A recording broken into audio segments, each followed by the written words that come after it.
Boa noite, todos estão bem?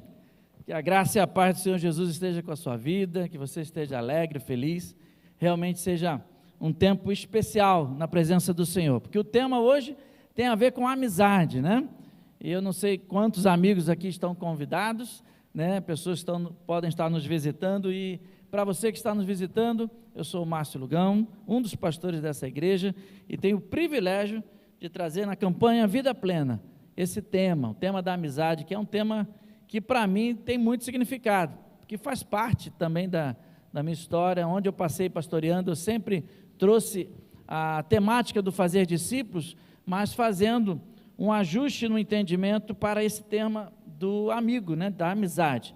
E, por exemplo, em Roraima, quando eu pastoreei lá, nós colocamos como alvo, né, a visão da igreja, ser e fazer amigos de Jesus.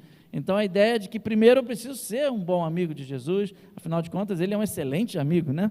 Então eu preciso ser um bom amigo com ele, andar com ele, seguir os seus passos, ter essa intimidade e consequentemente fazer discípulos, que na verdade nesse contexto seria fazer novos amigos para Jesus, andar com novos amigos, e o amigo de Jesus é meu amigo, né? E assim, nesse contexto, nós temos hoje mais uma mensagem, a sexta da série do poder, que é o poder da amizade, mas da campanha Vida Plena. E eu gostaria de antes de entrar mesmo no tema propriamente dito, ter um tempo de orar. E nós temos acontecendo ao redor do mundo uma situação muito grave. Quando eu cheguei, falei com o pastor Ricardo, como é que estava, você estava acompanhando algumas coisas, e realmente também está, mas são coisas terríveis que estão acontecendo ao redor do mundo, né? Então, nós precisamos orar, tanta coisa acontecendo. Jesus está voltando, gente. Você acredita nisso? Você está preparado? Acreditar é fácil, o negócio é, você está se preparando, está vivendo a tua vida, já esperando realmente a volta do Senhor Jesus? Nós temos que trabalhar, tem muita gente que não é amigo de Jesus ainda, a gente precisa ajudar as pessoas a conhecer Jesus. Mas eu gostaria de convidar você a fechar os seus olhos e orar por isso, orar por Israel, orar pela região de Gaza, orar pela Palestina, orar pelos inimigos. A Bíblia fala que devemos amar os inimigos. Difícil isso, né? Então ore por aqueles que estão no Hamas, Hezbollah e tantos outros grupos. São grupos terroristas, terrível as situações que estão acontecendo. E como se não bastasse, você também sabe, ao redor do mundo muitas catástrofes. E no meio do início da guerra, dessa mais uma guerra, também aconteceu um terremoto no Afeganistão. E a última notícia que eu soube, que tinham mais de 2.000 pessoas mortas no terremoto. É muita coisa acontecendo junto, mas está na palavra de Deus, né?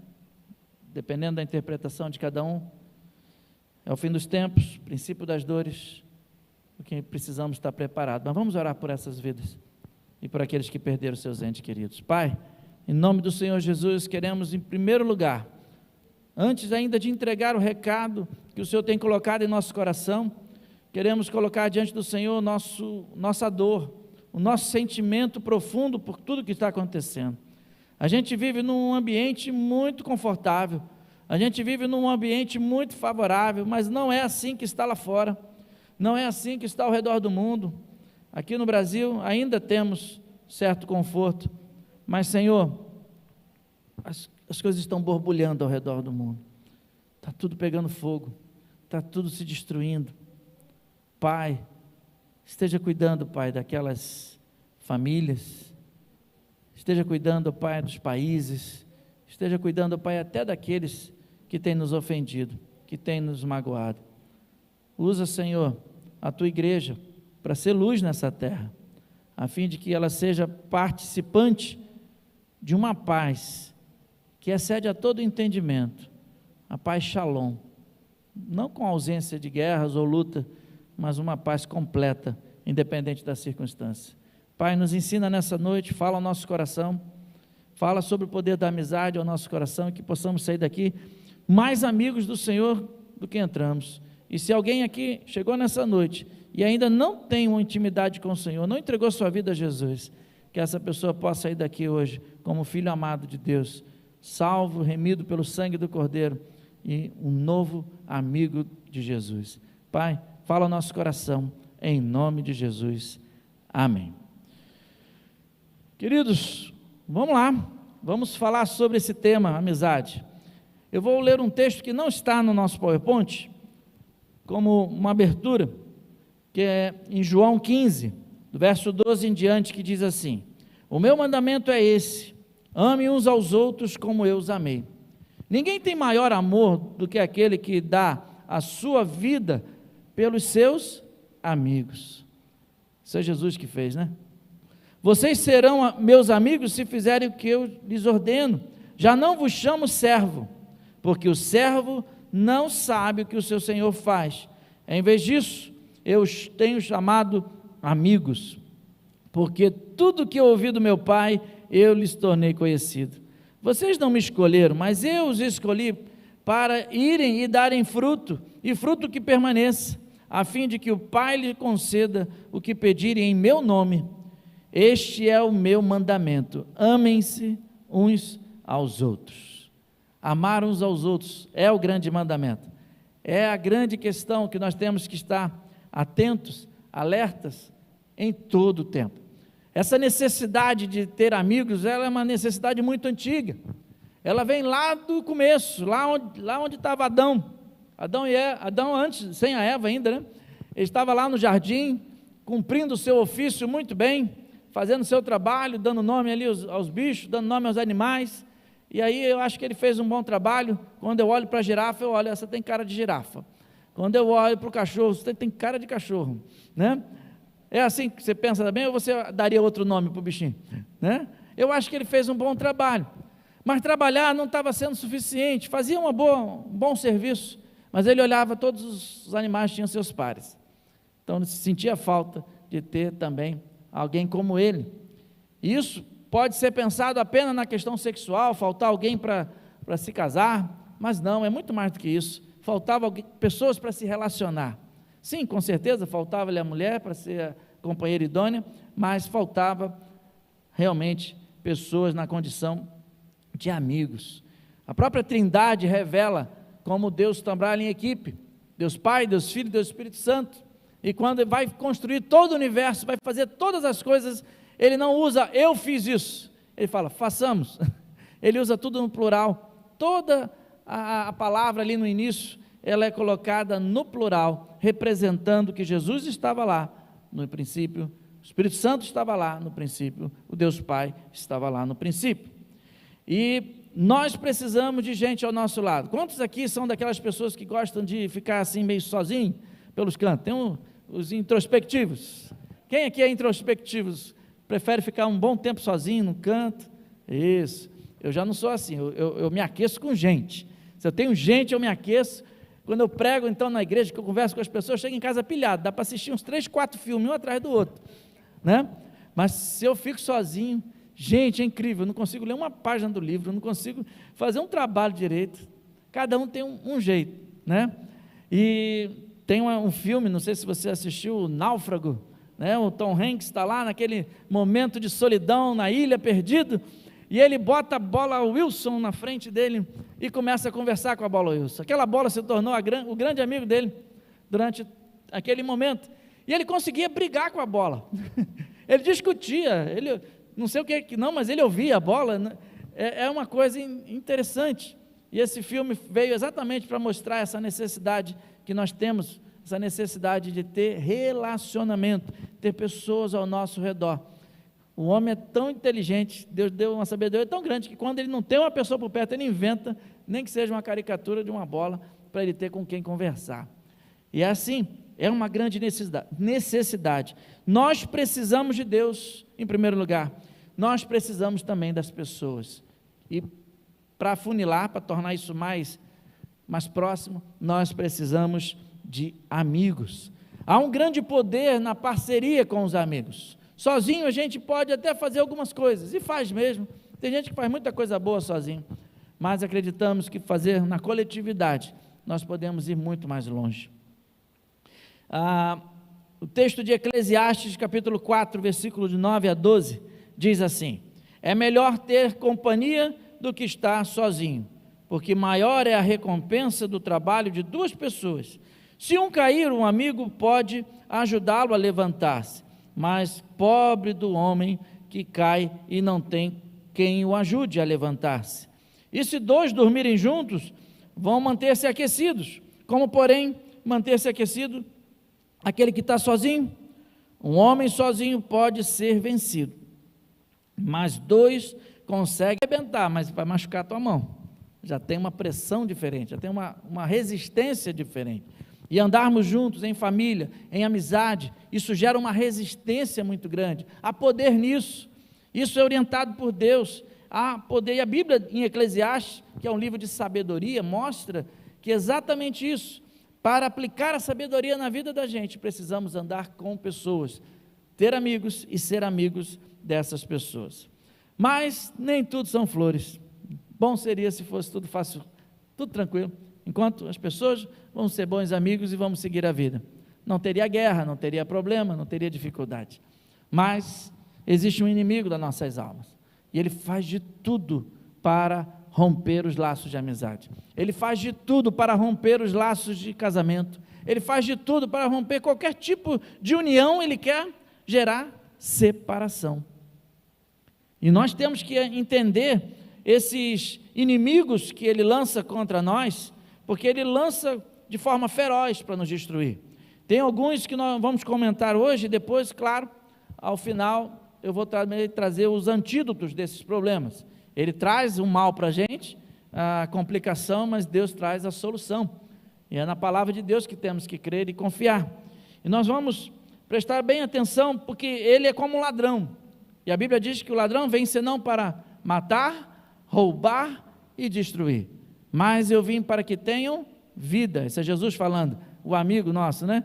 E o amigo vem para que tenhamos vida, e vida em abundância. Não é uma vida qualquer, é uma vida proveitosa, com contentamento, com felicidade.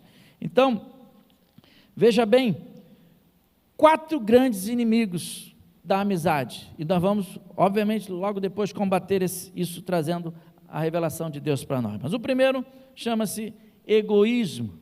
É um grande inimigo, é um terrível, porque está dentro de nós.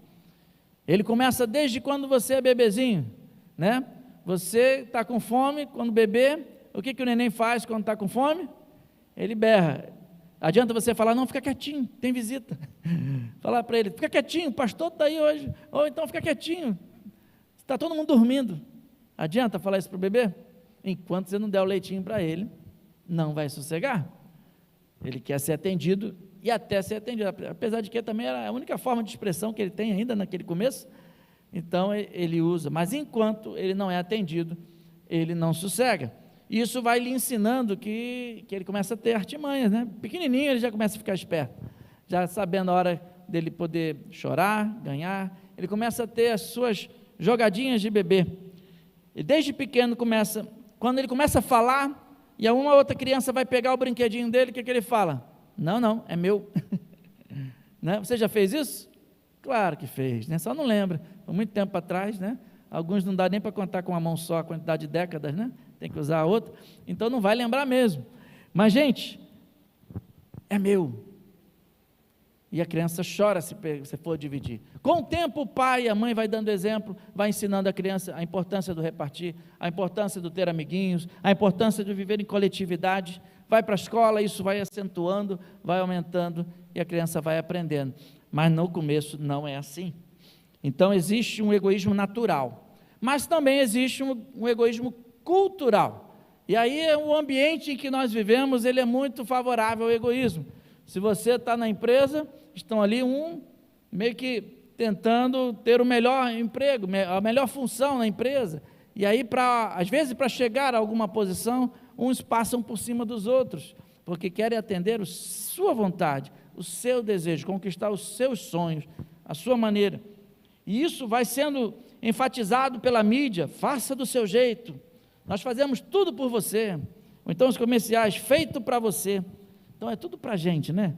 Tudo para atender o nosso bem-estar, a nossa alegria, mas a gente fica mal acostumado com isso, a gente fica egoísta, e a gente esquece que não é só eu, tem o próximo, tem alguém do meu lado que precisa, tem alguém que necessita, mas nós vamos sendo impulsionados a esse egocentrismo, a esse egoísmo culturalmente forçado em nossa mente, pela televisão, mídias, qualquer uma delas nos força a isso, mas nós temos que fugir dessa situação, fugir dessa tentação. Então o primeiro grande inimigo chama-se egoísmo. É muito fácil a gente querer as coisas só para a gente, né? Até no culto, quantos de nós aqui não já chegou no culto, hoje o culto não foi legal, ou então o outro fala assim, o fulano desafinou ali, você viu lá que, aproveitar o exemplo de hoje, botaram a mesinha ao contrário, e não sei o quê, e a gente fica observando os detalhes, e a gente vem no culto para quê, gente?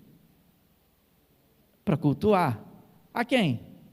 A Deus. Os detalhes, gente, é o que menos importa, mas para a gente que quer ser atendido da melhor maneira possível, não aceita ser mal recebido por um vendedor numa loja, e assim por diante, a gente fica com o nosso egoísmo muito aflorado, a gente quer que o culto nos atenda, então a gente tem a mania de dizer, o culto foi bom e o culto foi ruim, mas na verdade quando o culto foi ruim, gente, é você que não louvou direito, porque o culto é seu para Deus, se foi ruim foi você que não louvou direito, né? Se o culto foi bom, é que você adorou a Deus direito, você teve a sua relação com Deus boa, aceitável, então a gente aprende a arrumar um pouquinho isso. Segundo inimigo, extremamente perigoso,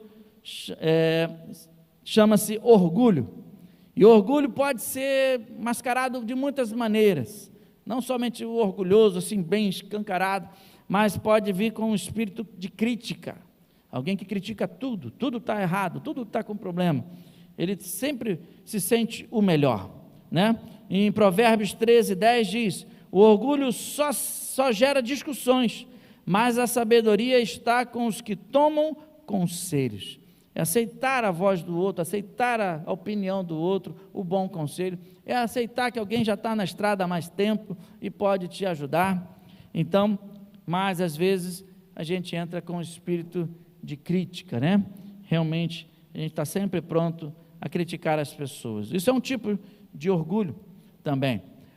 Outra coisa é comparação, você querer se comparar uns com os outros, o que eu fiz é melhor, e tem gente que, as crianças começam assim a aprender, tudo que ela faz, ela quer ser o melhor, quer ser o campeão, quer ser aquele que vai ser aplaudido melhor, a gente até ensina isso para a criança sem perceber, mas com o tempo a gente também vive a nossa vida querendo que os outros aplaudam a gente, e que a gente tenha a melhor batidinha no ombro, a melhor agradecimento, mas a gente tem que fazer as coisas não por orgulho, para encher o nosso coração, o nosso peito. Então comparação é muito perigoso, ficar olhando o que os outros fazem, comparar com o que você faz, não vá por esse caminho, nós precisamos evitar isso. Também, outra forma do orgulho aparecer é com julgamento, a pessoa fez algo e você julga a pessoa pelo algo que ela fez, mas esquece que você é tão capaz de cometer o mesmo erro quanto aquela pessoa.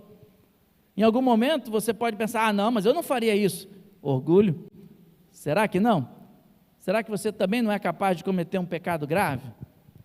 Eu estava nesses dias numa conferência missionária, e o pastor angolano, ele não queria ir para a guerra, mas foi colocado na guerra às forças, e lá dentro ele aprendeu, né, os Estados Unidos é o nosso inimigo maior, capitalismo e tudo mais, e aquilo massificando na cabeça dele, né, com o comunismo batendo na cabeça dele.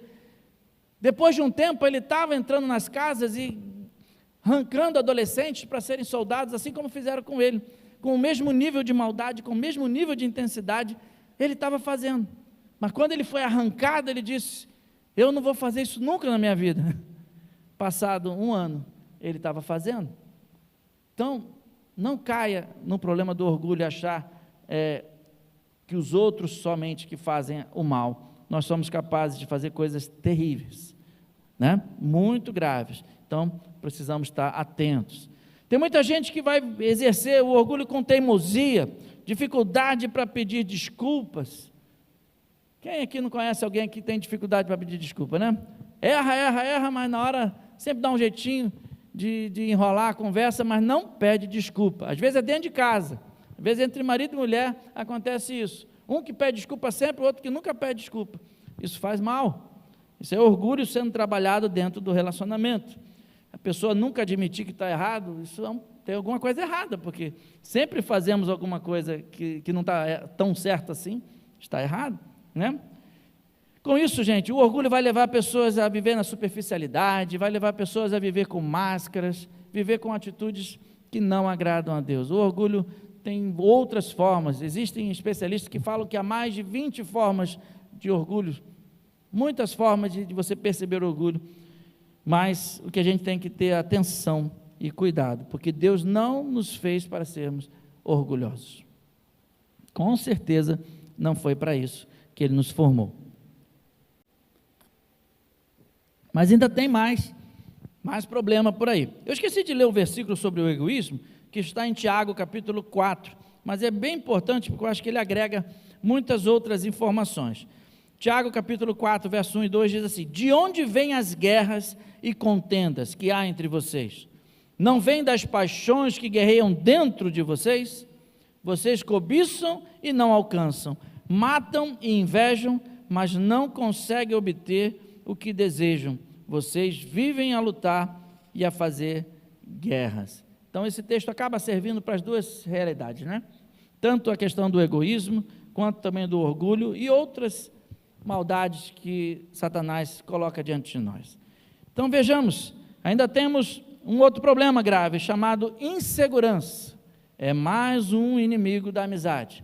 A insegurança, porque a insegurança, a pessoa que não confia nela mesma, não se garante em si mesmo, não tem uma boa autocrítica sobre a sua pessoa, não sabe os seus limites, a pessoa que não tem uma boa percepção de si mesma, ela pode se tornar uma pessoa extremamente pessimista, reclamar de tudo, ou então uma pessoa extremamente ciumenta, sempre achar que o outro está fazendo alguma coisa que lhe faz mal, sempre achar que tem alguma coisa errada com a esposa ou o esposo, ou com o filho, ou com o trabalho.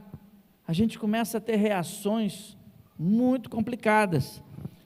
Só que o problema não está no outro, o problema está na sua incapacidade de aceitar a si mesmo, de amar a si mesmo. E a Bíblia fala que só podemos amar o próximo se amarmos a nós mesmos, amar a Deus sobre todas as coisas e ao próximo como? Então não tem outra forma de amar o próximo se você não se amar. Você vai entregar o que para ele? Que tipo de amor você vai dar para o próximo se você não se ama? Isso é extremamente complicado, né? Então a insegurança, ela deixa a gente preocupado, incapacitado diante das pessoas, a gente começa a se preocupar com a opinião dos outros, o que eles pensam a meu respeito. Isso é um ataque do inimigo da amizade. Ele vai fazendo com que você tente controlar as outras pessoas, leva você a uma tentativa de controle, porque você está tão inseguro que você precisa controlar os outros para se manter aparentemente estável, coisa que nunca acontece enquanto você está inseguro. O que acontece de verdade é o medo, e o medo ele vem com uma forma tão grande, porque tem pelo menos dois tipos de medo aqui bem clássicos aqui. O primeiro, medo de exposição. Você, quando está inseguro, você não quer que as pessoas saibam detalhes da sua vida, você não quer que elas saibam exatamente a sua realidade, por isso se esconde, por isso tenta estar um pouco distante de pessoas. E assim foi com Adão, quando ele pecou. Primeira coisa, Deus vai lá para o jardim: Adão, cadê você? Aí ele: eu me escondi. Porque ele vai explicar o porquê. Mas é porque pecou, é porque estava inseguro, é porque já tinha perdido aquela confiança de andar na retidão. Estava tudo muito bem até o momento do pecado. Quando o pecado chega, a insegurança vem e toma o seu coração. Então nós temos que ter cuidado, que medo de exposição é um medo complicado, sempre se escondendo. Com isso as pessoas usam máscara, parecem que são as melhores pessoas, mas se alguém botar uma câmera na casa dele, fazer um Big Brother, já era, não vai dar certo. Melhor coisa que tem é quando você é o mesmo dentro de casa e o mesmo fora de casa, né? Essa é a melhor coisa que tem. É que nem aquela piadinha bem antiga, né? Que o pessoal está no velório, e aí está lá, e o pastor começa a falar: esse era um homem de Deus, esse era um homem sensato, é um homem que amava a família, que cuidava de tudo. Aí a mulher para de chorar e fala: filha, vai dar uma olhadinha lá se era teu pai mesmo, porque ele não era nada disso. Você se livra desse risco do teu velório ser um velório fake. Você pode ter um velório de verdade, que as pessoas vão lá e falar sobre você com dignidade. Você não precisou viver sua vida escondendo, tá? Mas existe o medo também da rejeição. A rejeição é o medo mais profundo da alma humana. Por isso temos medo de nos fecharmos dizendo, nunca mais vou deixar alguém me magoar. A pessoa que está com medo de ser rejeitado, ela tenta se proteger de muitas formas, e isso faz ela construir muros, construir barreiras. Então você não fica mais acessível, as pessoas já não conseguem conversar com você facilmente, ou quando conversa você está sempre na defensiva, sempre se protegendo, sempre tentando se explicar, e é difícil conversar com alguém que está se explicando por tudo. Você já fica pensando, deve ter alguma coisa errada com essa pessoa, que ela está se defendendo o tempo todo, eu só estou querendo conversar, e ela está se defendendo, se protegendo. São barreiras, são muros, que vai aprisionando você. Você vai ficando preso em si mesmo, e isso é terrível. Deus não quer que você viva aprisionado, principalmente aprisionado dentro de si mesmo. Isso não faz bem. Tem que olhar para dentro para você e ver se você não está construindo algum tipo de muro. E se está, a que altura está esse muro? Já está intransponível? Está na hora de derrubar os muros. Está na hora de jogar isso tudo para o chão. Deus quer trabalhar na sua vida sobre esse problema. Mas um próximo problema grave, um outro inimigo, é o ressentimento. Ressentimento é uma coisa interessante, gente, porque é algo que você sente, você sofre, você adoece, mas a pessoa a quem você está ali adoecido, ou porque quem te magoou, que você está chateado com essa pessoa não está nem aí para você, ela não está nem lembrando de você, e se bobear, ela nem sabe que errou contigo. Foi tão natural o que ela fez, que às vezes ela nem percebeu, mas você guardou aquela mágoa, guardou aquele ressentimento. Isso é muito complicado, mas saiba, tenha absoluta certeza, que todos nós passaremos por mágoa em nossa vida. Quem aqui nunca foi magoado por alguém, levanta a mão. Nossa, todo mundo sincero, né? Ninguém levantou a mão, é isso mesmo, nem eu. Todos nós já fomos magoados por alguém, e quer saber mais? Todos nós também já magoamos outras pessoas. Nós somos especialistas em fazer determinadas coisas, maltratar o nosso cônjuge, maltratar nossos filhos. A palavra maltratar é muito forte, pastor. Às vezes são coisas pequenas, que você não percebe, mas que acaba machucando o coração daquele que ama tanto você e que você também ama. Mas a gente tem que ter cuidado com isso. O mais importante não é o que você faz com aquela mágoa, ou o que você faz em relação àquilo que fizeram com você. Se você aprender a lidar com isso, nós vamos falar isso aqui já na frente, é isso que vai trazer a boa solução para a sua vida, porque não é o que fizeram com você que tem que te significar, e sim o que você decidiu fazer com aquele mal que lhe fizeram, que gerou a mágoa, é o que você tem que saber o que fazer, tomar uma decisão. Caso contrário, você vai fazendo uma pilha. A pessoa me fez errou a primeira vez, você bota lá no arquivo, errou a segunda vez, você bota lá no arquivo, daqui a pouco fica cheio, que nem o celular da gente já não cabe mais, tem que entrar na nuvem, né? O celular teu já pifou por causa de espaço. Tem gente que não tem mais espaço nem no coração, nem na mente, e começa já a botar na nuvem. Isso vai acabar contigo, se você ficar guardando ressentimento. Essa acumulação não faz bem. Ter raiva nem sempre é errado, mas o ressentimento sempre é. Ressentimento sempre é errado. A Bíblia fala que não devemos ter raiz de amargura. A raiz é aquilo que cresce para baixo, que ninguém está vendo. Mas se você deixar ela crescer na mágoa, no ressentimento, vai chegar um momento que vai ser difícil arrancar, duro para resolver o problema, porque você deixou o inimigo do ressentimento atacar você demais. Ressentimento não funciona, gente. Não funciona. Você fica irado, você fica cego, você fica cozinhando tudo na sua cabeça e a outra pessoa sequer sabe do que está se passando. É um problema, é um inimigo que faz você prejudicar-se a si mesmo e ponto. Tão somente a você. Então, 4 inimigos para a gente ter cuidado. Egoísmo, em qualquer das facetas deles, né? O egoísmo, o orgulho, a insegurança e também o ressentimento. Mas bora vencer essas coisas? Amém? Ninguém quer vencer? Não, eu paro por aqui, a gente termina a mensagem no meio. Só até aqui, só falar dos problemas, tá bom? Resolveu? Vamos para a Bíblia ver o que ela diz para a gente? Então vamos lá. Como vencer os inimigos da amizade? Tem jeito, pastor? Tem sim. Jesus é o maior exemplo. O maior amigo que nós temos é o maior exemplo para solucionar todos eles. Mas em primeiro lugar eu quero falar sobre vencer o egoísmo. Vença o egoísmo com a abnegação. Em Mateus 20, 27 a 28 diz: e quem quiser ser o primeiro, deverá ser escravo. Não faz nem sentido, né? Quando a gente olha a palavra falando isso, né?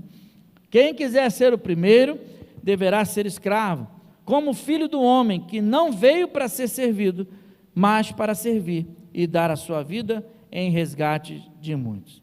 Ele, o próprio Cristo, podia falar: ó, eu sou o rei, bota aí todo mundo a uniforme de súditos e bora lá, já cheguei na terra, sirvam-me.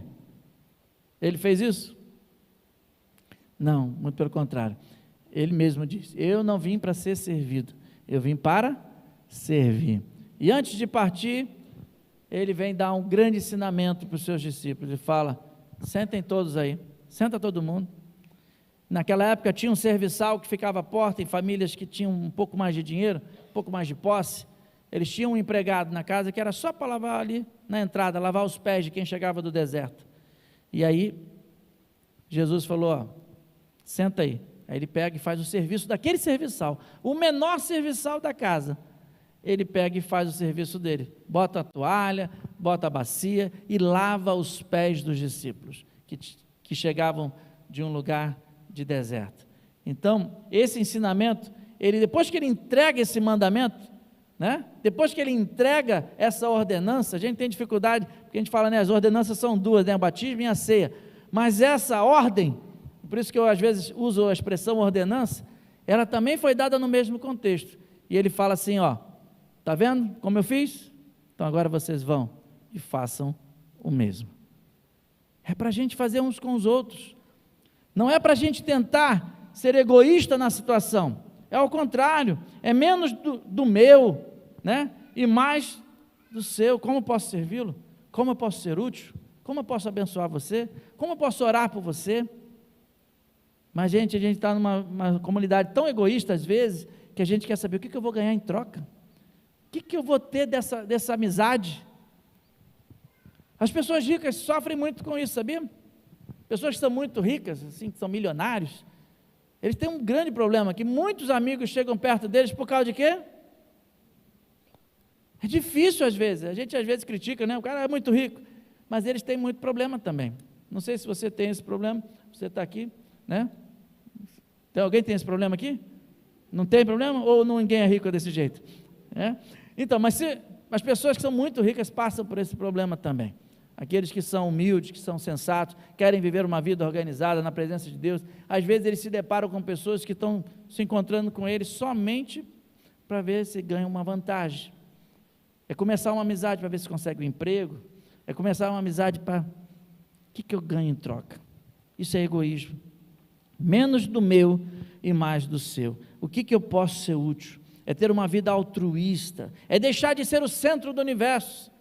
Às vezes na nossa criação a gente cria os filhos para ser o centro do universo, ele se acha, porque tudo que ele quer a gente tenta dar, e a gente parece que é bom isso, mas não é. Ele tem que aprender, tem hora que dá, tem hora que não dá, tem hora que vai dar certo, tem hora que vai dar errado, tem hora que tudo vai funcionar bem, tem hora que vai machucar. Aí ele tem que ouvir sim, muitas vezes, mas também tem que ouvir não, muitas vezes. As pessoas chegam hoje nos trabalhos, o patrão diz não, ele faz um bico para o patrão, aí o patrão, tudo bem, passa no RH. Vai aprender nos primeiros anos de trabalho, mas podia ter aprendido em casa, entre saber o que é sim, o que é não, mas acaba que a gente cria os nossos filhos, e eu não estou longe disso, que eu tenho 2 filhas, eu posso ter cometido com a mais velha o mesmo erro, e com a mais nova eu posso ainda estar cometendo algum erro desse tipo, mas a verdade é que eu preciso ensiná-la para a vida, para não viver o egoísmo, mas viver pronta para ser útil à sociedade, prontas para serem úteis à igreja, à família, ao próximo em geral, pronto para ser amigo de verdade. Nós precisamos entender que vencer o egoísmo é com a abnegação, é com o altruísmo, é com a compaixão, é viver os seus relacionamentos de uma forma que seja uma vida transformada e que está pronto para ajudar a transformação dos outros. Jesus, ele deixou a sua posição sentado à direita do Pai, e ele desce, e ele vem para essa condição humana, terrena. Imagina, gente, Deus, Criador do céu e da terra, de todos os universos, descer e vir na condição humana. Você sente dor? Sente? Ele sentiu dor. Você sente tristeza? Ele sentiu tristeza. Você sente raiva? Ele sentiu raiva. Imagina, Deus, a Bíblia fala que o verbo virou gente, a palavra, o Deus eterno vira gente, e habita entre nós, e vimos a sua glória, como a glória do unigênito do Pai. Então, aquelas pessoas que andaram com Jesus, viram que Jesus, ele é humano, por isso que os discípulos tiveram tanta dificuldade lá quando ele morre, eles pensaram, agora acabou, ele já tinha dito que ia ressuscitar, já tinha explicado um montão de coisa, mas Jesus morreu, eles falaram, pronto. Jesus era tão humano, que para eles acabou, voltaram a pescar, mas depois, eles tiveram o encontro com Jesus, já ressuscitado. E eu não sei como é que está a sua vida, talvez você tenha chegado aqui nessa noite, longe, com a sua amizade com Jesus bem distante, ou até mesmo você veio convidado por alguém, e não tem uma intimidade com Jesus, não entregou sua vida a Jesus ainda. E eu quero dizer para você, nessa noite, pode ser aquele dia aceitável, aquele dia de uma grande virada, de uma grande tomada de decisão, aquele dia que você resolve andar com aquele que morreu por você, ele está te chamando, eu não vou chamar você mais de servo, eu quero te chamar de amigo, ele está pronto para te receber como amigo, mas o que ele espera de nós, é que a gente reconheça que somos pecadores, e que nós precisamos dessa salvação, e a Bíblia fala que pela graça sois salvos, não por meio daquilo que podemos fazer, isso é um dom, é um presente, que só pode vir da mão de Deus, é algo que vem do Espírito Santo, é a obra do Espírito Santo, e você pode estar nessa noite, ouvindo tudo isso e dizendo, eu quero andar com Jesus, eu quero ser amigo de Jesus, eu quero estar com Ele, ou até mesmo você que já é crente há muitos anos, você pode estar pensando, eu quero andar próximo dEle, andar com Ele, tenho sido tão egoísta, tenho feito tantas coisas só para me atender, eu estou na igreja há muito tempo, mas eu ainda estou querendo que tudo esteja a meu favor, se as coisas não estiverem muito bem a meu favor, eu vou faltar uns dias aí.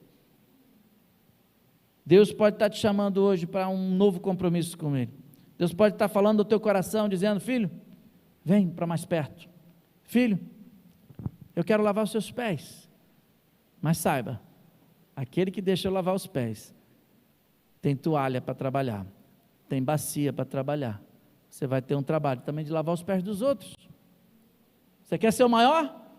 Então sirva, então haja da forma como Deus espera de cada um de nós. Então, vença o egoísmo com a abnegação, vença o egoísmo, abandone o egoísmo e coloque a sua vida nas mãos de Jesus, para com altruísmo, abnegação, compaixão, você realmente ser útil ao seu próximo, amar a Deus sobre todas as coisas, como eu já mencionei, e amar ao próximo como você ama a você mesmo. Mas em segundo lugar, precisamos vencer o orgulho, e vencer o orgulho a gente vence com a humildade. A palavra de Deus diz em 1 Pedro 3,8 assim, quanto ao mais, tenham todos o mesmo modo de pensar, sejam compassivos, amem-se fraternalmente, sejam misericordiosos e humildes. Humildade é uma exigência, faz parte do pacote de Deus na sua vida. Humildade está longe de ser aquele pobre coitado que não tem dinheiro. Essa é a forma errada que a sociedade diz, o fulano é pobre, não tem dinheiro, então ele é humilde. Não, tem muito pobre orgulhoso por aí, e tem muita gente rica que tem humildade, então não está no dinheiro, está na postura, está na forma como você age e reage às situações. A Bíblia fala que bem-aventurados humildes, né? Porque eles verão a terra, verão a Deus, isso. Bom que tem gente crente aqui que estuda a Bíblia na igreja, que ajuda o pastor a corrigir o versículo que ele errou. Os pecadores, pacificadores herdarão a terra. O pessoal do caminho da recuperação está lembrando todos os elementos lá do treinamento. Mas, queridos, humildade faz parte. Humildade é essencial. Humildade é ter maturidade na sua autocrítica, olhar para dentro de você e saber os seus limites, saber quem você é. Não é se achar de mais e nem se achar de menos. Autocomiseração, eu sou um coitado, está errado. Ou então eu sou bonzão, sou o máximo, também está errado. Você tem que saber exatamente quem você é. Vai ter coisas que você vai realmente ser muito bom e ter outras coisas que você não vai ser lá tão bom assim. Eu achei bacana, eu comentei até de manhã, que foram fazer uma entrevista com o Zico e montaram um montão de outras personalidades do esporte para ele se comparar. E perguntaram: e aí, você jogou mais que Ronaldinho Gaúcho? Aí ele olhou: não, ele tinha mais talento que eu. Talvez eu tenha sido melhor no foco, na objetividade. Aquilo mostrou uma autoanálise tão clara. Ele sabia as limitações dele. E olha que a gente reconhece o Zico, a gente sabe quão talentoso ele é. Ele foi, né? Ainda é, que às vezes ele vai fazer uns jogos, né, desses de festas, ele ainda faz umas coisas bem bonitas. Mas ele olhou e falou assim: não, eu sou menos do que ele. Não tem problema. Não há nada de errado nisso. Mas, tem uma outra parte aqui que eu era melhor do que ele. Ele sabe o ponto forte dele e sabe também o ponto fraco. Ou pelo menos em que nível ele está em cada coisa. E a humildade é saber exatamente em que momento você está, para que você possa se portar corretamente diante das circunstâncias. Então, ser humilde não é se considerar um melhor do que o outro, é aceitar que o outro é melhor em algumas áreas da sua vida, mas também é aprender com o outro, é ouvir antes de falar. Isso não é muito fácil, não é? É difícil ouvir primeiro, antes de abrir a boca para falar. Quase sempre, quando a pessoa está falando, a gente já está aqui processando a resposta. E se a gente ficar quietinho escutando, talvez a nossa resposta seria muito diferente. Só o fato de esperar a pessoa terminar de contar aquela frase dela, talvez já te ajude a ser mais sábio em responder, ser mais humilde, né? Então, humildade é pesquisar antes de julgar. Às vezes contaram algo sobre o teu irmão e você já rapidamente já cria todo um cenário na sua cabeça. Mas eu lembro que a A.W. Tozer escreveu um livro muito bacana, 5 votos para obter poder espiritual. E um deles ele fala: pegue aquilo que falaram do seu irmão, leve para o fundo do quintal, cave um buraco e enterre lá.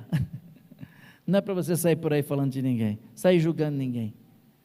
Não, você tem que ter humildade e saber que você é capaz de fazer talvez aquele mesmo mal que o seu irmão fez.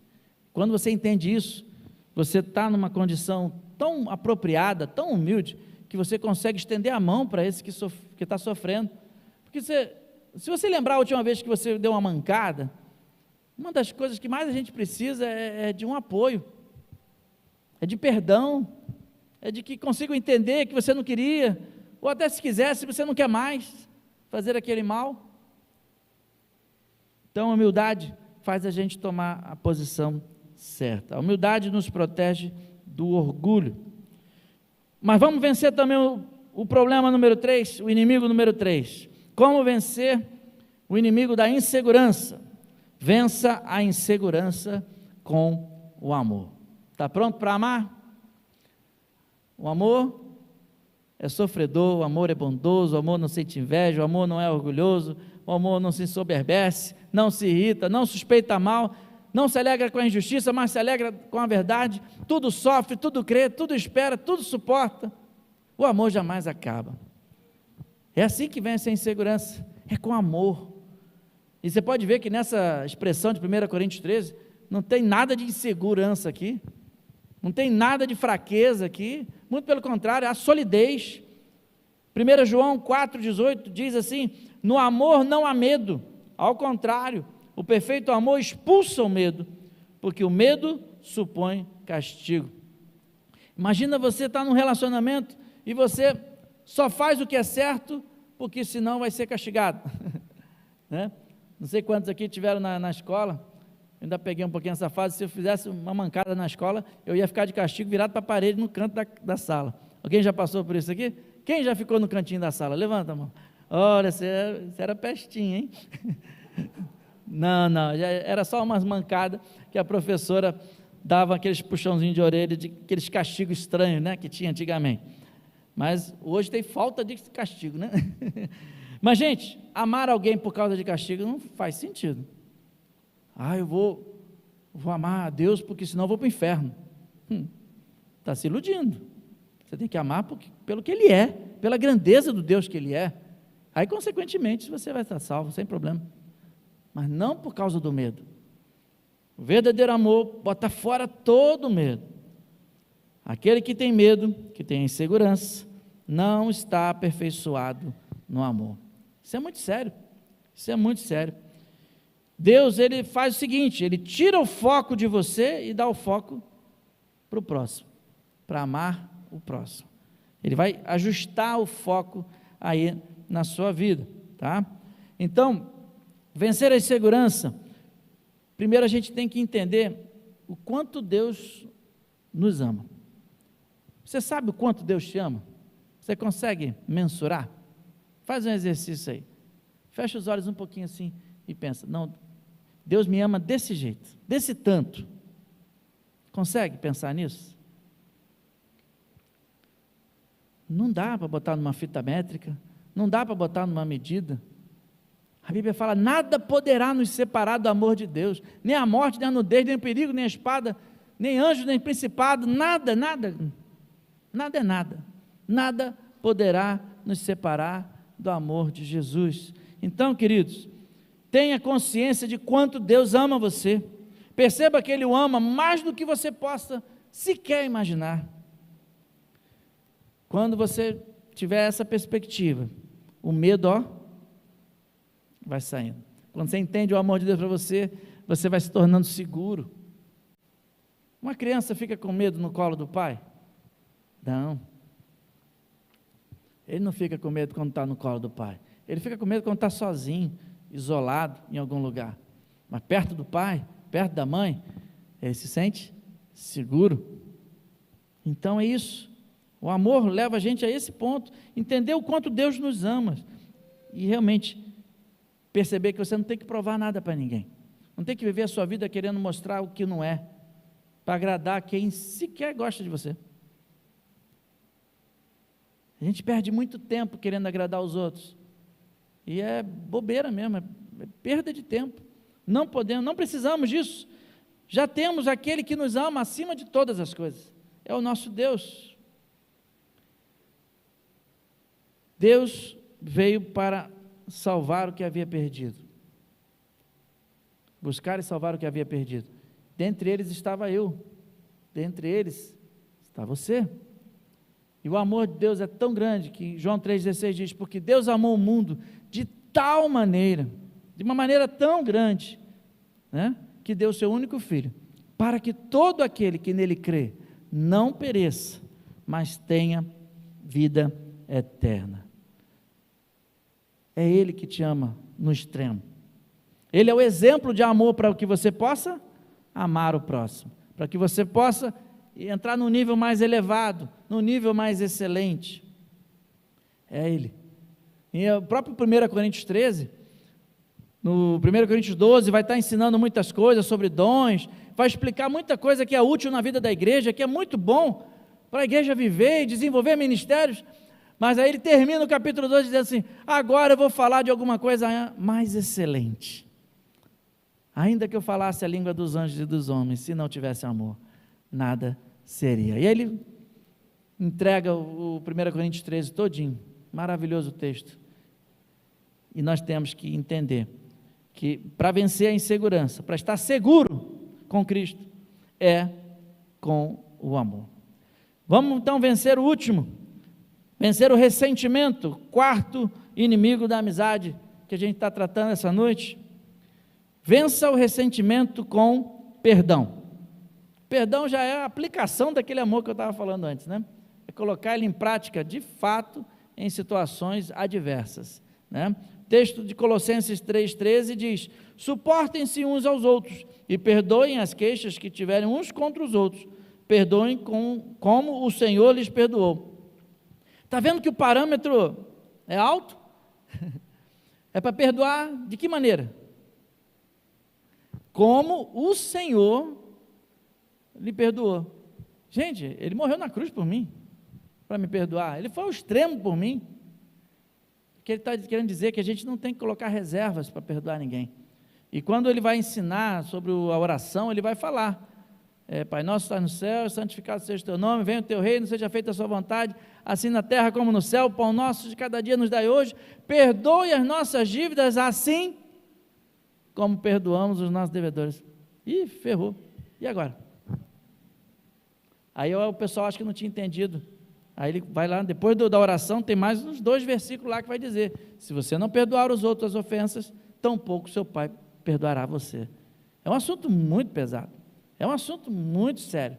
Então não vale a pena você ficar guardando ressentimento de ninguém, fazendo aquela pilha de erros dos outros contra você, se machucando, se amargurando, se destruindo.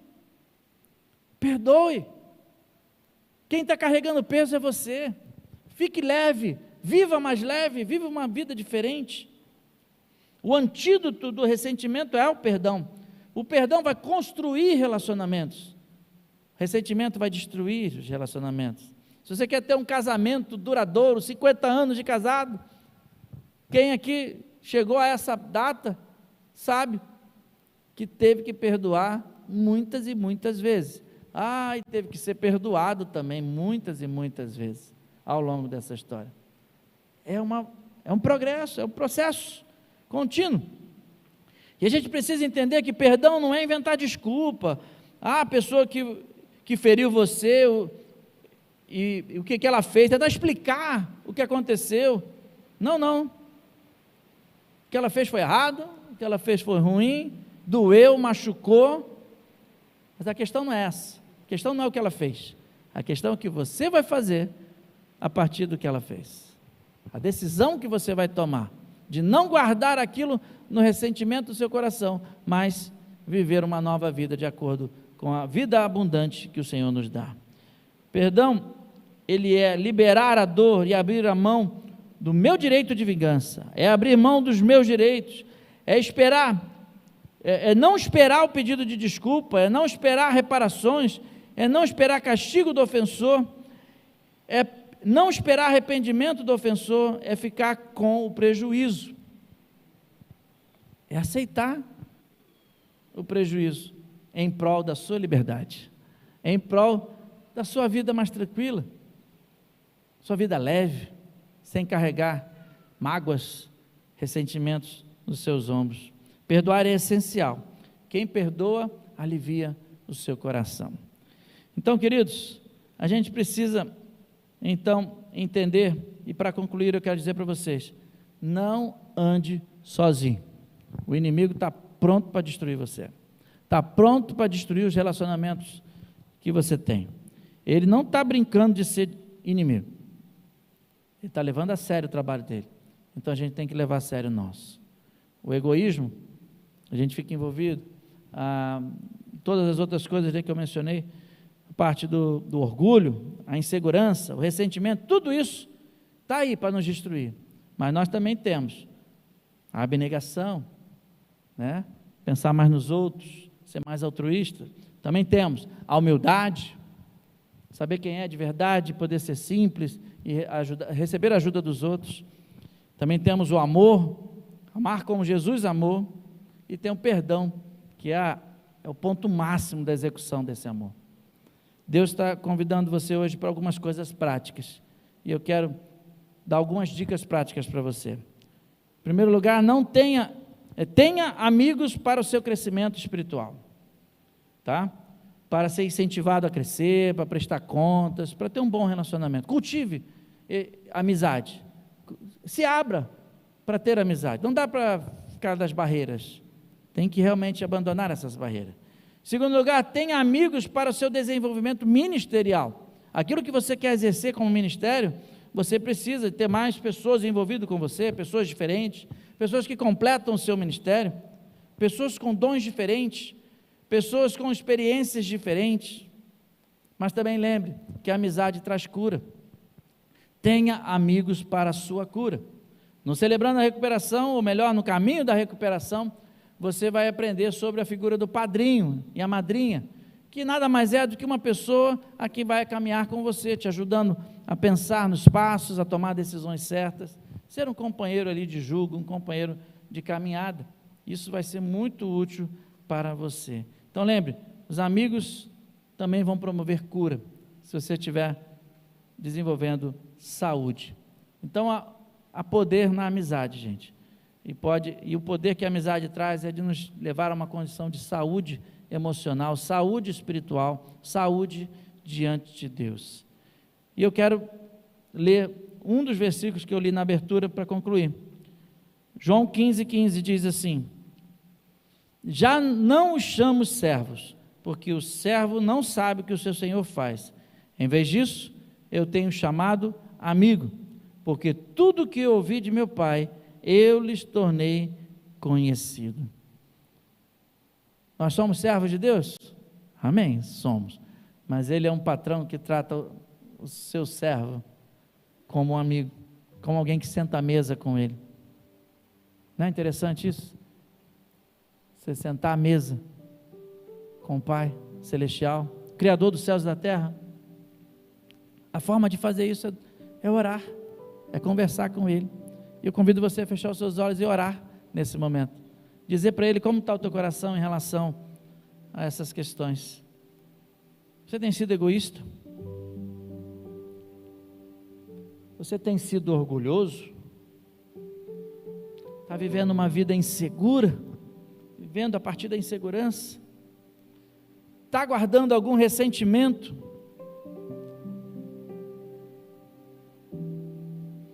Deus te convida hoje a tomar uma decisão aí na sua oração, de olhos fechados todos. Deus te chama para ser altruísta, ter abnegação, ter compaixão das pessoas, pensar mais nelas do que em você mesmo. Deus está te convidando hoje para ser humilde, viver a humildade na verdadeira significância. Uma pessoa madura, que sabe seus limites, que é simples, pronto para amar o próximo, pronto para receber ajuda e dar ajuda. Se você estava inseguro, diga para Deus: Senhor, eu recebo o seu grande amor por mim, eu não vou mais caminhar na insegurança, eu vou deixar os medos de lado, eu entrego a minha vida completamente em suas mãos, para que realmente você possa, para que eu possa experimentar do verdadeiro amor. Pai, fale com Ele se você tem ressentimentos guardados também. Se você está guardando ressentimento de algo que alguém te fez, está na hora de jogar isso fora, está na hora de jogar na lata do lixo.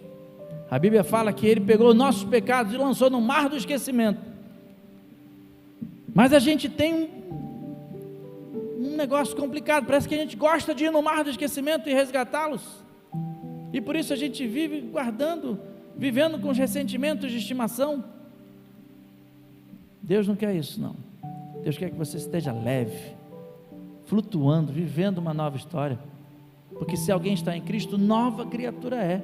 As coisas velhas já passaram e tudo se fez novo. Entrega a tua vida a Jesus nessa noite. Você que ainda não andava com Jesus, hoje é o seu dia de andar com Ele. Caminhe com o Senhor Jesus a partir de hoje. E se você já caminhava com Ele, faz os ajustes necessários. Ele quer você como um amigo íntimo, alguém que senta à mesa com Ele todos os dias. Ele não quer um amigo distante, Ele quer alguém que está perto. Se você nos visita, queremos ter o seu contato. Aí na sua frente você tem uma ficha, um folder, e que dentro dele tem algumas possibilidades a marcar. E uma delas tem a ver com a sua decisão. E aí tem algumas opções. Eu gostaria que você pudesse marcar uma delas e colocar aí o teu contato, o teu nome. Quando a gente faz um novo amigo, a gente pega o contato deles, né? É isso que a igreja quer fazer amigo, entrar em contato contigo, iniciar um processo de relacionamento. Vamos caminhar juntos. Pai querido, muito obrigado, Senhor, por esse tempo. Muito obrigado, Senhor, porque é um tempo especial caminhar contigo e saber que o Senhor deseja ser nosso amigo. E o Senhor demonstrou isso em todo o tempo, nos guardando, nos protegendo, mas acima de tudo o Senhor demonstrou isso com amor na cruz do Calvário. O Senhor realmente entregou sua vida por nós. E que amor maior do que esse, de que um amigo dar a vida pelo seu amigo. E assim o Senhor fez por mim, o Senhor fez por nós. Pai, recebe as decisões que estão sendo tomadas no coração, recebe as decisões de ser um servo melhor, aquele servo que se torna amigo, que senta à mesa, que tem intimidade e que deixa egoísmo para trás, orgulho para trás, ressentimentos para trás, que deixa insegurança para trás. Mas aquele, ó Pai, também que tomou uma decisão de caminhar com o Senhor Jesus, recebe esta vida, anota o nome dessa pessoa no livro da vida, e que há festa no céu a partir desse momento, e que essa pessoa possa iniciar uma nova trajetória de discipulado, caminhar conosco, numa só família, numa grande amizade. Em nome do Senhor Jesus, quero agradecer pela oportunidade dessa noite, que o Senhor falou ao nosso coração, e nos dirija nessa semana que segue, em nome de Jesus.